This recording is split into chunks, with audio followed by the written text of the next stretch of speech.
عن ابی امامۃ رضی اللہ تعالی عنہ ان رسول اللہ صلی اللہ علیہ وسلم قال،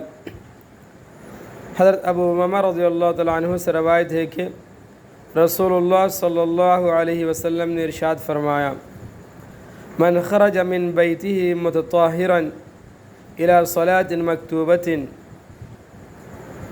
جو شخص اپنے گھر سے اچھی طرح وضو کر کے فرض نماز کے ارادے سے نکلتا ہے، فَأَجْرُهُ كَأَجْرِ الْحَاجِّ الْمُحْرِمِ، اسے احرام باندھ کر حج پر جانے والے کی طرح ثواب ملتا ہے۔ وَمَنْ خَرَجَ إِلَى تَسْبِيحِ الضُّحَى لَا يُنْصِبُهُ إِلَّا إِيَّاهُ، اور جو شخص صرف چاشت کی نماز پڑھنے کے لیے مشقت اٹھا کر اپنی جگہ سے نکلتا ہے، فَأَجْرُهُ كَأَجْرِ الْمُعْتَمِرِ، اسے عمرہ کرنے والے کی طرح ثواب ملتا ہے۔ وَصَلَاةٌ عَلَى إِثْرِ صَلَاةٍ لَا لَغْوٌ بَيْنَهُمَا، اور ایک نماز کے بعد دوسری نماز اس طرح پڑھنا کہ درمیان میں کوئی فضول کام اور بے فائدہ بات نہ ہو۔ کتاب فی علیین، یہ عمل اونچے درجے کے اعمال میں لکھا جاتا ہے۔ رواہ ابو داود۔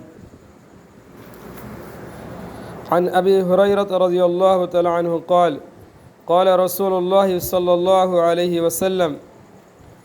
حضرت ابو ہریرہ رضی اللہ تعالی عنہ سے روایت ہے کہ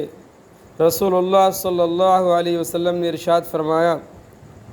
لا يتوضأ احدکم ويحسن وضوءه ويسبغه،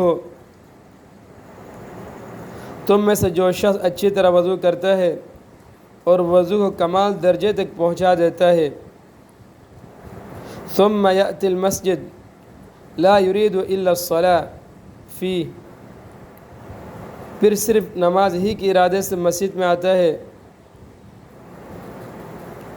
إلا تبشبش الله إليه كما يتبشبش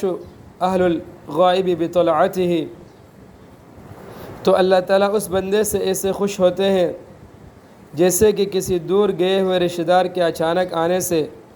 اس کے گھر والے خوش ہوتے ہیں۔ رواہ ابن خزیمہ۔ عن سلمان رضی اللہ تعالی عنہ عن النبی صلی اللہ علیہ وسلم قال، حضرت سلمان رضی اللہ تعالیٰ عنہ سے روایت ہے کہ نبی کریم صلی اللہ علیہ وسلم نے ارشاد فرمایا،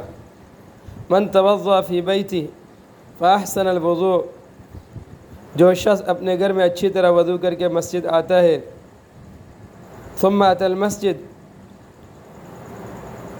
اچھی طرح وضو کر کے مسجد آتا ہے، من توضأ فی بیتہ فاحسن الوضوء ثم اتى المسجد،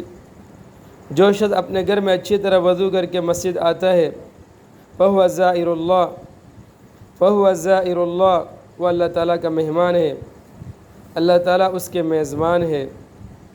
وحق علی المزور ان یکرم الزائر، اور میزبان کے ذمے ہے کہ مہمان کا اکرام کرے۔